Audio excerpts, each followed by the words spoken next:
नमस्कार विद्यार्थियों, आप सभी का मेरी क्लास में हार्दिक स्वागत है। आज हम बीए पार्ट थर्ड को में मनुस्मृति आपके सिलेबस में है। आज हम उसी का अध्ययन करेंगे। जो मनुस्मृति है यह धर्मशास्त्र है और इन धर्मशास्त्र के अंतर्गत ये मनुस्मृति एक मानी जाती है। मनुस्मृति के अंतर्गत मनुस्मृति में कुल जो है 12 अध्याय हैं। स्मृति ग्रंथों में मनुस्मृति को सर्वश्रेष्ठ माना गया।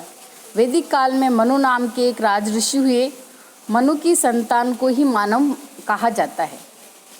मनुष्य जो बने हैं वो सब मनु की संतान कहे जाते हैं, ऐसा मनुस्मृति में कहा गया है। मनु एक उपाधि मूलक शब्द है। ये कोई इसलिए अनेक मनुओं को पुराणों में पढ़ा और देखा भी जा सकता है। जिस प्रकार से महाभारत का बीज रूप जय काव्य में ही मिलता है, उसी प्रकार हमें सूर्यवंश के आदि राजा जो मनु हैं, इनके विचारों को किसी स्मृति के रूप में वैदिक युग की उपज मानना इसमें चाहिए। जिन विचारों से वेद, ब्राह्मण, आरण्यक तथा उपनिषद प्रभावित है तथा जिन विचारों की वृद्धि कल्प सूत्रों तथा पुराणों से भी हुई है, ऐसे ही विचार इस स्मृति जो मनुस्मृति है इसमें दर्शनीय है। मनुस्मृति के जो निर्माता के रूप में भृगु का नाम भी लिया जाता है, परंतु धारणा यह बिल्कुल अलग है। भृगु स्मृति एक पृथक धर्मशास्त्रीय ग्रंथ है। नारद स्मृति को किसी भार्गव की कृति माना गया है। तो इस प्रकार जो ये मनुस्मृति है, अपने सिलेबस में हम इसी का वर्णन करेंगे। इस मनुस्मृति के अंतर्गत कुल 12 अध्याय है। प्रथम अध्याय के अंतर्गत सृष्टि रचना का वर्णन किया गया। ब्रह्मा ने अहंकार तथा महत्त्व को अपने अधीन करके इस विशाल सृष्टि का जो है निर्माण किया। पृथ्वी, जल, अग्नि, वायु, आकाश नामक 5 तत्वों को क्रमशः गंध, रस, रूप, स्पर्श तथा शब्द नामक तन्मात्राओं से युक्त बताया है।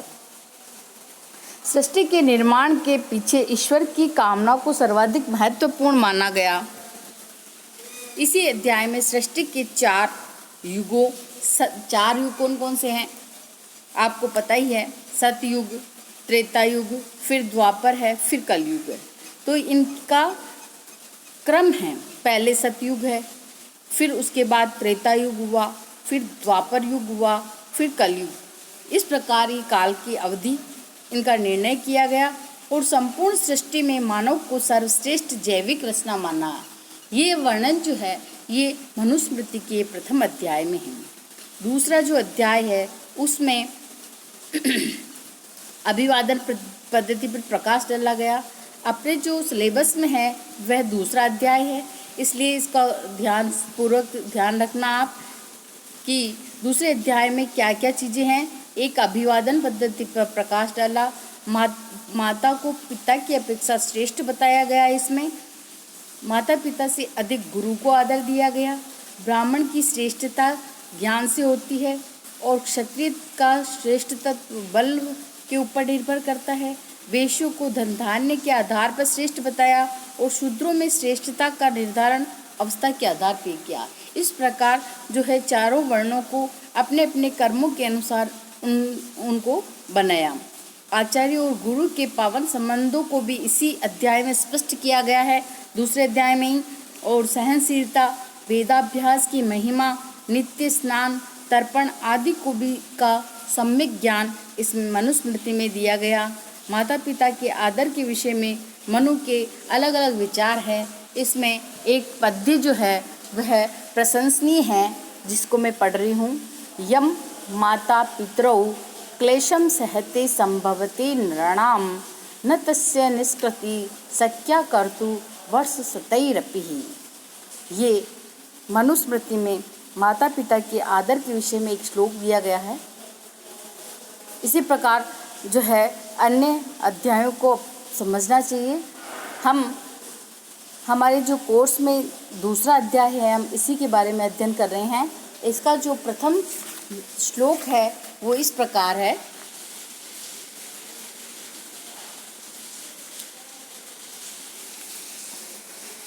विद्वद्भिः सेवितः सद्भिः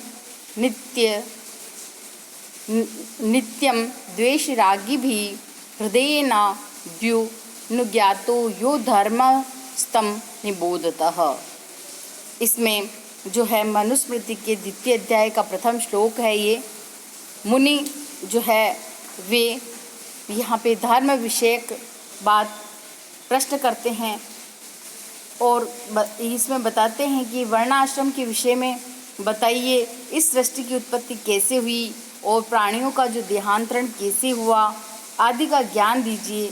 ऐसे सुनकर मनु कह रहे हैं कि आप लोगों ने भृगु मुनि इन धर्मशास्त्रों का ज्ञान जो है ज्ञान किया होगा, क्योंकि ये सब इन सब ने जो है मुझसे पढ़ा था। तत्पश्चात भृगु मुनि प्रसन्न होकर जो है इन्होंने चतुर्युग का प्रमाण तथा ब्रह्म द्वारा सृष्टि की रचना के विषय में बताया। फिर ये जो है मनु कह रहे हैं कि जिस प्रकार पूर्व काल में मेरे प्रश्न करने पर मनु ने जिस प्रकार इस जो है शास्त्र को कहा, उसी प्रकार आज मैं तुमसे उसको सुनाता हूँ। अब दूसरे अध्याय में इस श्लोक की धर्म का सामान्य लक्षण इसमें बताया जा रहा है इस पद्य में कि विद्वद्भी विद्वानों के द्वारा सेवित सेवन किया गया, सद्भी सज्जनों के द्वारा नित्यम लगातार, अद्वेष रागी भी राग और द्वेष से रहित, हृदयन अंतःकरण से अभ्यनुज्ञात स्वीकृत यह जो धर्म व जो कर्म है जिसके करने से करने वाले का इस लोक में अभ्युदय हो और परलोक में जो है मोक्ष की प्राप्ति हो, तम उसे निबोधत समझो, ऐसा मनु ने कहा। तो अद्वेष रागी भी सद्भी विद्वद्भी नित्यम सेवितः हृदयेन च अभ्यनुज्ञात यह धर्म तम निबोधत। कि वेद शास्त्र की जो ज्ञाता है और राग द्वेष से जो सदैव रहित धर्मात्मा पुरुषों ने जिसका पालन किया, अंतःकरण से जिसको कल्याण का साधन मानकर स्वीकार किया, उस धर्म को तुम सुनो। तो ये विशेष में देखिए आप इसमें कि ये जो धर्म के बारे में बताया कि विद्वद्भी विद्वानों के द्वारा यह शब्द रखा गया है। यहाँ पे विद्वान कहलाने वाले एवं धर्म की जो ज्ञाता है, जो आचरण करे उसी को धर्म समझना चाहिए। विद्वान भी यदि राग और द्वेष और लोभ के वश में हो जाएं तो लोगों से अपनी पूजा कराने का प्रपंच रचते हैं और जो राग के वशीभूत होकर एक को सत्य धर्म का उपदेश देते हैं तो दूसरे को द्वेष व सत्य से विचलित कर देते हैं। इसके अतिरिक्त जो अपने स्त्री पुत्र आदि के ऊपर प्रेम करने वाले, शत्रु से द्वेष करने वाले तथा धन आदि के लोभी होते हैं, वे धर्म के तत्व को नहीं जान पाते। इसलिए यहाँ पे कहा गया है राग द्वेष रहित विद्वान ही सज्जन। जो राग द्वेष से रहित हो, जो विद्वान हो, सज्जन हो, ऐसे कहलाते हैं, सज्जन कहलाते हैं, विद्वान ही सज्जन कहलाते हैं। इसलिए इस जो है पद्य में सद्भी कहा गया है। यहाँ पे कितने ही विद्वान राग द्वेष रहित होते हुए भी वे राज भय अथवा लोकापवाद के भय से बाहरी धर्म का आचरण भी करते हैं, किंतु उसे धर्म नहीं माना जाता है। धर्म किसे कहा गया है? राग द्वेष से रहित अंतःकरण से धर्म मानकर जिसका अनुष्ठान करते हैं वही धर्म कहलाता है। और ये आप मेरे से सुनिए, इसमें कहा गया है कि धर्म क्या है? वेद शास्त्र के ज्ञाता और राग द्वेष से रहित सदैव रहित धर्मात्मा पुरुषों ने जिसका पालन किया हो और अंतःकरण से जिसको कल्याण का साधन मानकर स्वीकार किया गया हो, उस धर्म को तुम सुनो। देखिए अब ये जो है दूसरा उदाहरण में आपको दूसरा जो श्लोक है ये बताने जा रही हूँ। इसका ये इस व्याख्या में बताया गया है, कामात्मतः न प्रशंसा न चेवे, कामात्मतः न प्रशस्ता न चेवे हात्म से कामतः काम्यो हि वेदाधिगमः कर्मयोगश्च वैदिकः। इस पद्य में कामात्मता का निषेध करते हुए बतलाया जा रहा है कि प्राणी को निष्कर्म भाव से कर्म करना चाहिए, फल की इच्छा कभी नहीं रखनी चाहिए, कि फल की इच्छा से कर्म करना या धर्माचरण करना प्रशंसा के योग्य नहीं होता है, और इस संसार में बिना कामना के कर्म किए जाए यह भी संभव नहीं, क्योंकि वेद अध्ययन और वैदिक कर्म कांड भी कामना से ही किए जाते हैं। तो यहाँ पे इस पद्धति के बारे में बता रहे हैं, कामना के बारे में, कि कामात्मता काम फल की कामना करना नहीं प्रशस्ता प्रशंसनीय श्रेष्ठ है, नहीं च और अस्ति है। अकामात्मता इच्छा या कामना का अभाव, काम्य वांछनीय ही निस्संदेह है। वेदाधिगम वेद का ज्ञान, कर्म योग कर्मानुष्ठान या कर्मों में प्रवृत्ति च और वैदिक वेदोक्त ऐसा कहा गया है। अन्वय से देखिए इसको, ई है इस संसार में कामात्मता न प्रशस्ता, अर्थात इस संसार में फल की इच्छा रखना, कामात्मता का अर्थ है कि फल की कामना करना, फल की इच्छा रखना, ये न प्रशस्ता अर्थात प्रशंसनीय नहीं है, श्रेष्ठ नहीं है। फल की इच्छा रखना श्रेष्ठ नहीं है, और इस संसार में अकामता अर्थात बिना कामना की इच्छा के चेव न अस्ति, बिना कामना के भी जो है संसार में बिना कामना के कर्म किए जाएं, ये भी संभव नहीं है। दोनों ही बातें आ रही है इसमें, क्योंकि वेदाध्ययन अब यह ही निश्चय ही वेदाधिगम अर्थात वेद का अध्ययन, वैदिक कर्म योगच काम्य है, अर्थात वेदों का अध्ययन और वैदिक कर्म कांड भी कामना से ही किए जाते हैं। इस संसार में जो है इसका विशेष यही अर्थ है कि फल की अभिलाषा से कर्मों में प्रवृत्ति उचित नहीं है, और फल की इच्छा करते हुए कर्म नहीं करना चाहिए, किंतु बिना फल की इच्छा के भी कर्म में प्रवृत्ति नहीं होती है।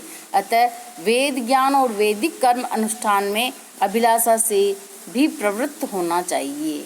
इन वैदिक ज्ञान और वैदिक कर्म अनुष्ठान से इसमें प्रवृत्त होना चाहिए। ये आपको दूसरा जो श्लोक है ये समझ में आ गया होगा।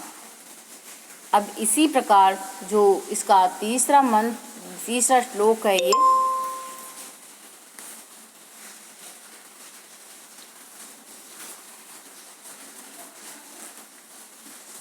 ये संकल्प मूलः कामो वै यज्ञा संकल्प संभवा व्रतानि यम धर्माश्च सर्वे संकल्पजा स्मृतः। संकल्प के बारे में बता रहे हैं इसमें इस श्लोक में कि व्रत आदि की जो संकल्पता बताते हुए कह रहे हैं कि सभी जो धर्म कर्म हैं वे संकल्प से ही होते हैं, संकल्प करने से ही इनकी ये किए जाते हैं। संकल्प के बारे में इसमें विशेष बताया जा रहा है कि संकल्प मूलः, संकल्प से ही, संकल्प का अर्थ है कार्य करने की इच्छा जो मन में उत्पन्न हो, वह विचार, वह संकल्प कहलाता है।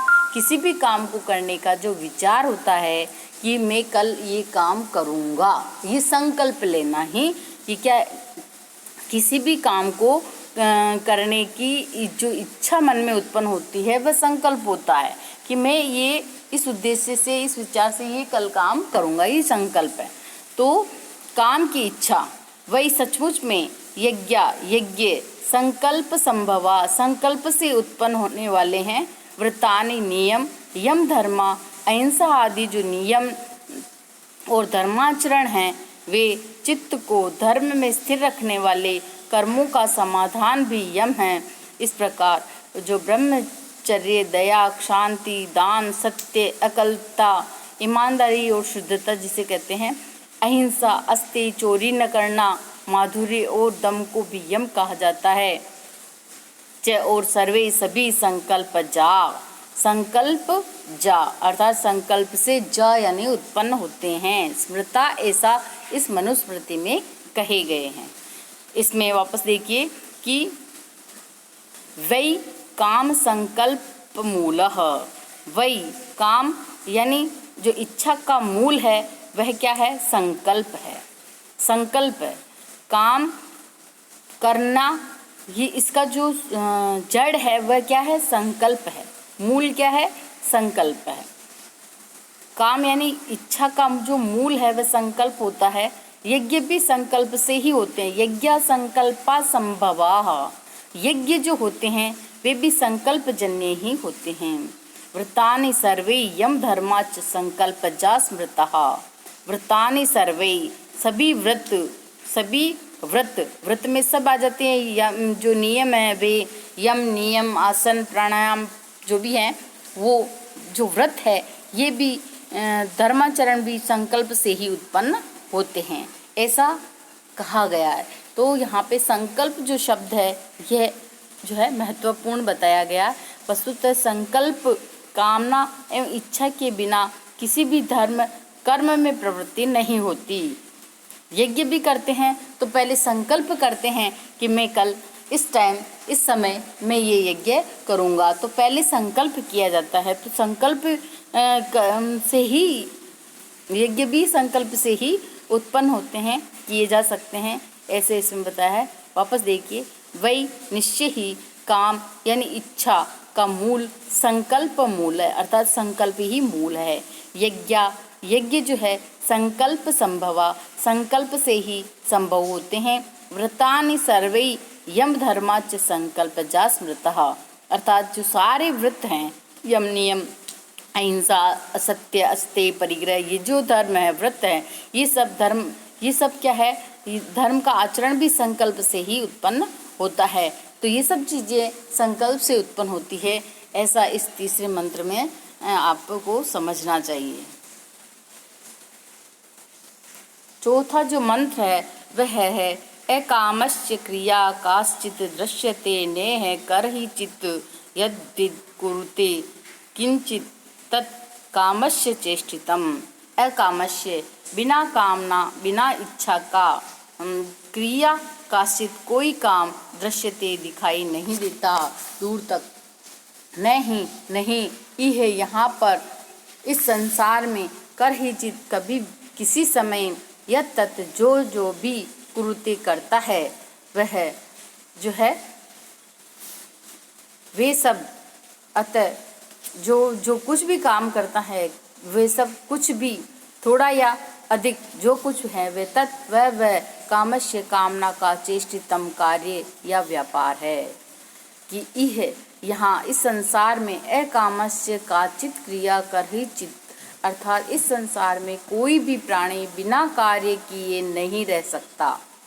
यह अकामस्य काचित, यह यहाँ आया संसार में, अकामस्य बिना काम के, काचित क्रिया कर ही चित्त न दृश्यते, कि इस संसार में कोई भी व्यक्ति बिना कर्म किए कहीं पर भी दिखाई नहीं देता, या वह बिना कर्म किए नहीं रह सकता। चेष्टितम आया यहाँ पे कार्य या व्यापार के लिए आया है चेष्टितम, ये क्योंकि यत् तत् किंचित कुरुते, कि वही उसकी इच्छा से होता है। यह मतलब जो कुछ भी किया जा रहा है या कभी भी कोई भी क्रिया कभी भी नहीं देखी जाती, क्योंकि मनुष्य जो कुछ भी करता है वह सब कुछ कामना का ही कार्य है। वापस देखिए इसे, इस संसार में, यह कहते हैं इस संसार में अकामस्य बिना काम के काचित कोई भी क्रिया काम कर ही चित न दृश्यते, कहीं पर भी दिखाई नहीं देता। अर्थात इस संसार में बिना कार्य किए कोई भी नहीं रहता, कोई भी प्राणी बिना कर्म के नहीं रह सकता। या इस लोक में कामना या इच्छा से रहित व्यक्ति कोई भी क्रिया कभी भी नहीं देखी जा सकती, क्योंकि मनुष्य जो कुछ भी करता है वह सब कुछ जो है कामना से ही होता है, कामना का ही कार्य होता है। ही यत तत् किंचित, जो कुछ भी करता है, ये आया यहाँ पे ही यानी निश्चय, यत जो, यत किंचित जो कुछ भी, कंचित कुछ भी, कुरुते करता है, तत् वह सब कामस्य कामनाओं का चेष्टितम व्यापार या कार्य होता है। जो कुछ भी कर्म वह करता है वह कामना का ही व्यापार होता है। विशेष में अपन देख सकते हैं कि कर्म चाहे लौकिक हो या वैदिक, संसार में किए जाने वाले सभी कर्म इच्छा या कामना से ही उत्पन्न होते हैं। निष्काम भाव से कोई भी कार्य नहीं होता।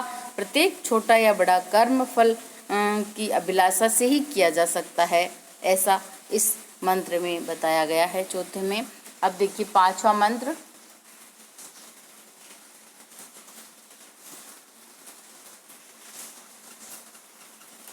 तेषु सम्यक वर्तमानो गच्छत्यपरलोकताम् यया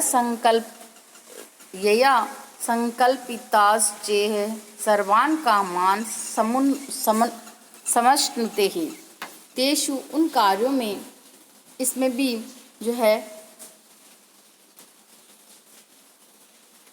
वैदिक कर्म अनुष्ठान से ही कामनाओं की प्राप्ति होती है, ऐसा इसमें बताया गया है कि वैदिक जो कर्म किए जाते हैं इससे ही कामनाओं की प्राप्ति होती है। तेषु उन, देखिए तेषु उन कार्यों में, शब्दार्थ बता रही हूँ मैं पहले। तेषु उन कार्यों में सम्यक अच्छी तरह से वर्तमानम विद्यमान रहता है, गच्छति जाता है, अमरलोकताम स्वर्ग लोक को, यथा संकल्पितान अपनी इच्छा के अनुरूप च, और यहाँ पर सर्वान सभी कामान अभिलाषाओं को समश्नुते है प्राप्त करता है। समश्नुते का अर्थ है प्राप्त करना। तेषु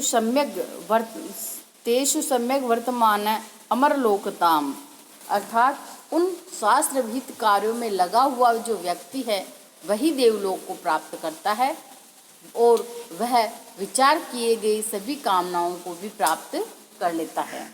जो शास्त्र में कहे गए कर्म, जो शास्त्र में विहित कर्म कार्यों में लगा हुआ, जो भी शास्त्रों में कहे गए काम है उनमें लगा हुआ व्यक्ति ही क्या कहाँ जाता है, देवलोक में जाता है, और या देवलोक को प्राप्त कर लेता है। और जो जितने भी उसने विचार किए अपने मन में कि मैं ये काम करूँगा, उन सभी कामनाओं को वह प्राप्त कर लेता है। कि शास्त्र में कामना से धर्माचरण करने का निषेध है, और यज्ञ आदि जिनमें कामना समय होने से उनका न करना स्पष्ट होता है। दूसरी जगह शास्त्र में ही लिखा है कि यज्ञ दान आदि करने चाहिए।